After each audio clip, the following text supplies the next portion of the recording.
2024년 1학기 동패고 중간고사 영어 시험 분석을 시작하도록 하겠습니다.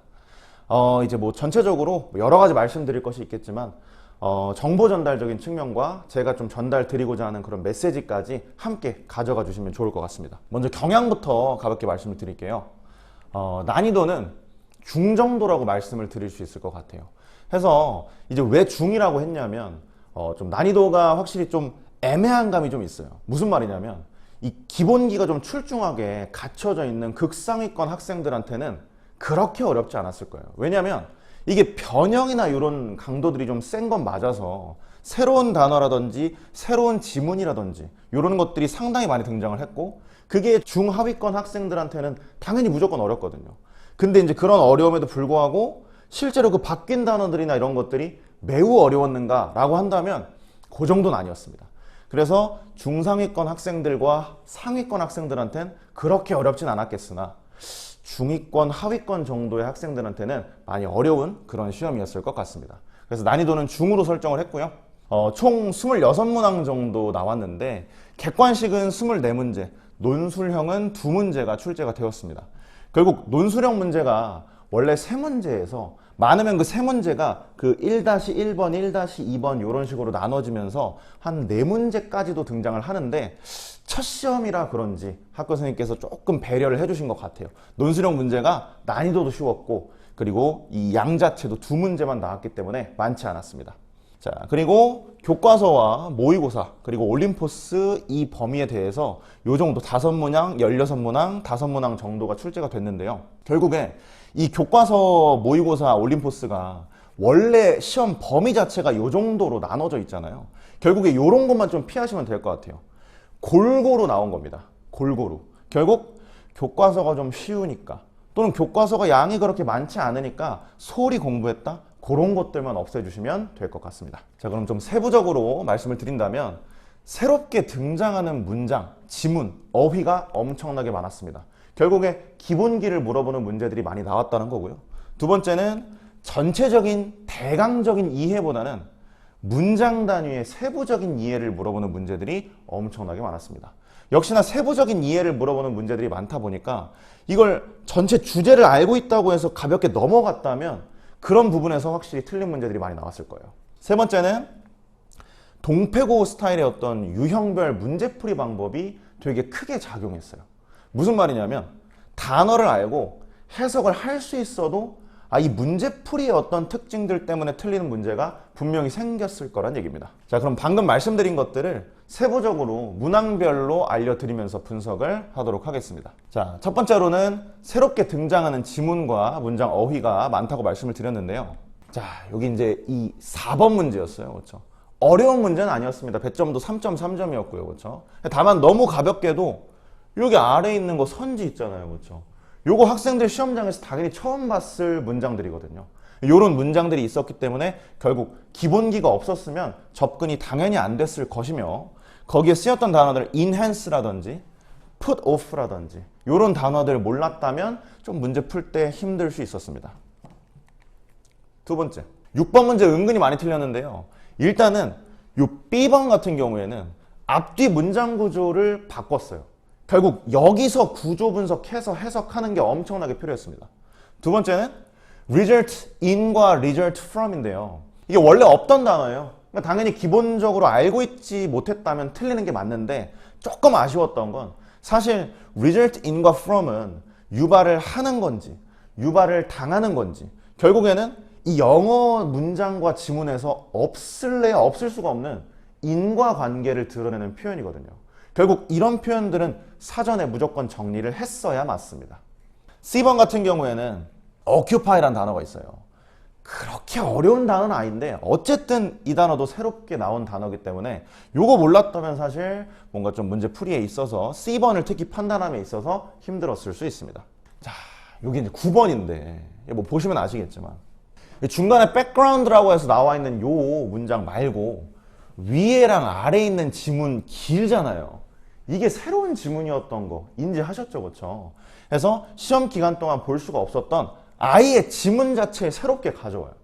그리고 사실 아래에 있는 선지도 다 영어고 그리고 이 선지에 있는 문장들, 단어들도 뭐 exclusively 요런 단어들 조금 몰랐다면 또 4번 선지 판단하는데 힘들었을 거거든요. 그렇죠? 결국에는 이렇게 새로운 지문과 문장 단어가 대놓고 등장합니다.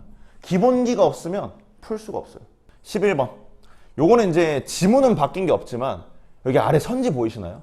이게 이렇게 좀 이 길이를 한번 비교해 보시면 선지가 더 길어요. 이 1번부터 5번 다 합치면. 저거 그 자리에서 다 해석해서 의미 파악해서 정답 판단까지 했어야 됐던 그런 문제입니다. 그리고 중간에 있었던 단어. 역시나 극상위권 학생들이었다면 아마 상위권 학생이었다면 알만한 단어입니다.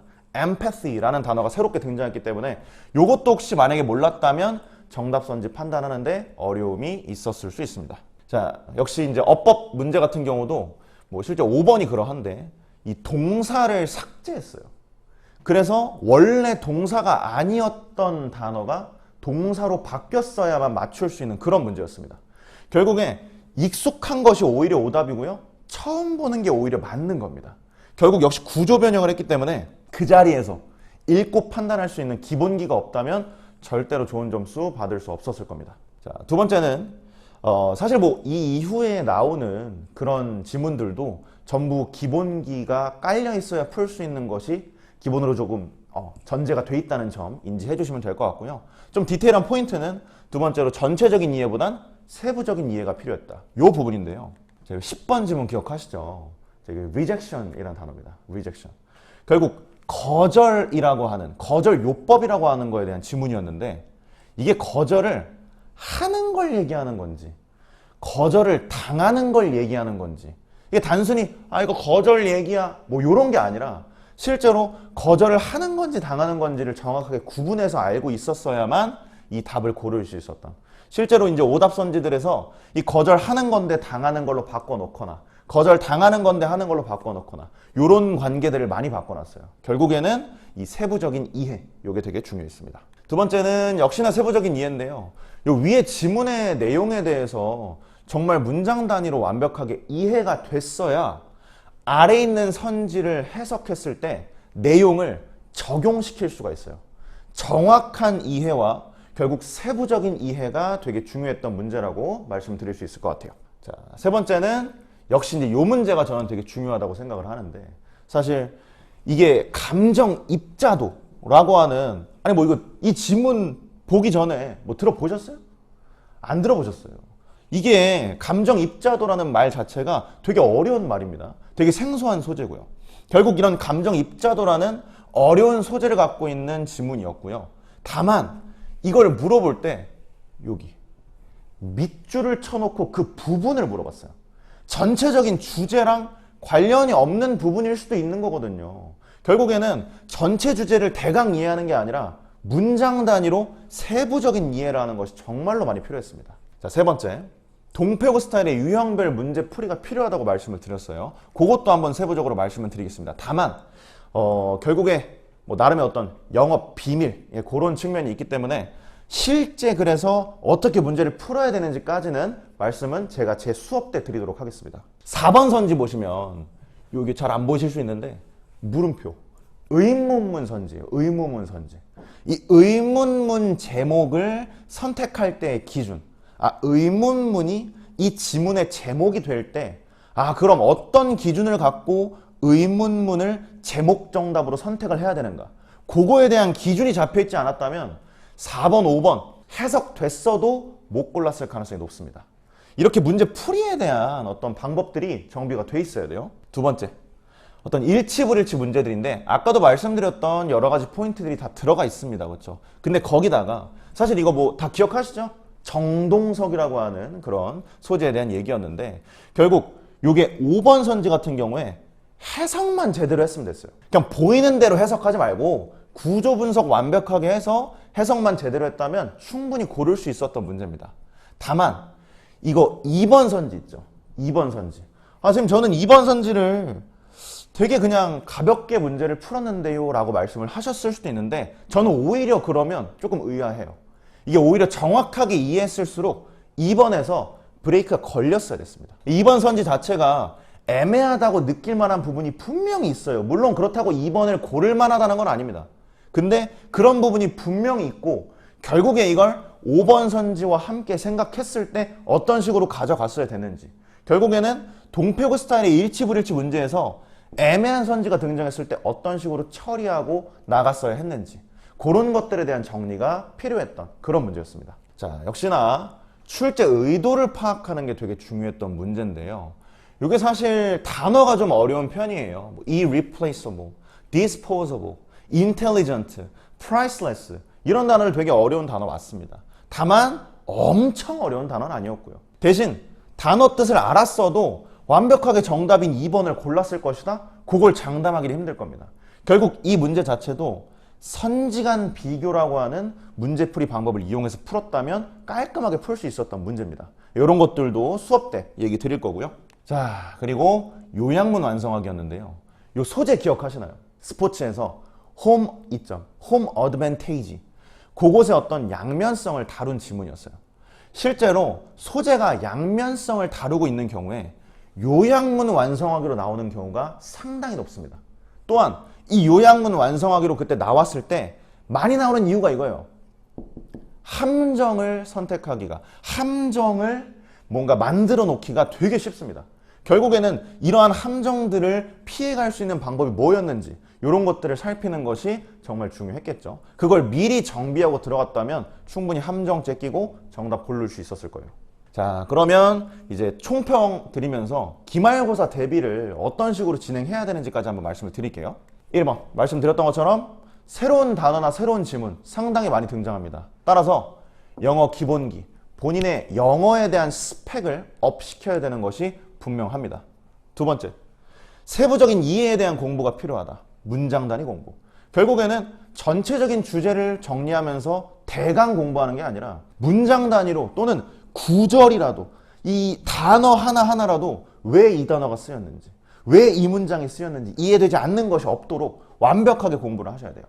그래서 문장 단위로 이해되지 않는 문장이 없도록 세부적인 이해를 공부한다. 요게 두 번째였고요. 세 번째는 기출문제를 공부를 하시든 뭘 하시든 동패오 스타일의 문제풀이 방법들을 분석하고 연구해서 정리하는 것이 정말 필요합니다. 그럼 이제 이런 방식을 조금 강조를 드리고 있는데 결국 이런 내신 대비를 위해서 제가 어떤 식으로 컨텐츠를 갖고 있는지 말씀드리도록 하겠습니다. 자, 먼저 자체 제작 워크북인데요.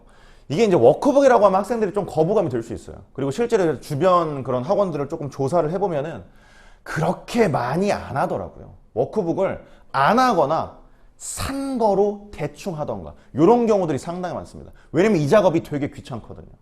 결국 워크북은 해석 연습이나 뭐 선택형 연습 같은 너무나도 뻔한 것들만 연구하는 것은 의미가 없어요. 아니 수업 때 제가 유의어 반의어 말씀드리고 문장 단위로 세부적으로 중요한 내용들 말씀드리는데 그거 말씀드려 놓고 중요하다고 해놓고 워크북에서는 딴 거 공부하고 있으면 의미가 없잖아요. 결국에는 그런 수업 때 얘기했던 중요한 부분들을 전부 저는 워크북을 직접 제작하기 때문에 거기에 담아놨습니다. 결국에는 워크북 제작을 통해서 수업 내용들을 완벽하게 복습할 수 있는 그런 워크북 테스트와 워크북을 진행하고 있다라고 생각해 주시면 될 것 같습니다. 자, 두 번째는 유의어 반의어 리스트인데요. 결국 이제 시험 기간 동안 제가 유의어 반의어들을 정리하면 보통 600개에서 700개 정도 나옵니다. 결국 그 단어들을 전부 암기를 시키는데 사실 이게 많다고 생각할 수 있겠지만 반응 자체는 가장 뜨거워요. 학생들한테.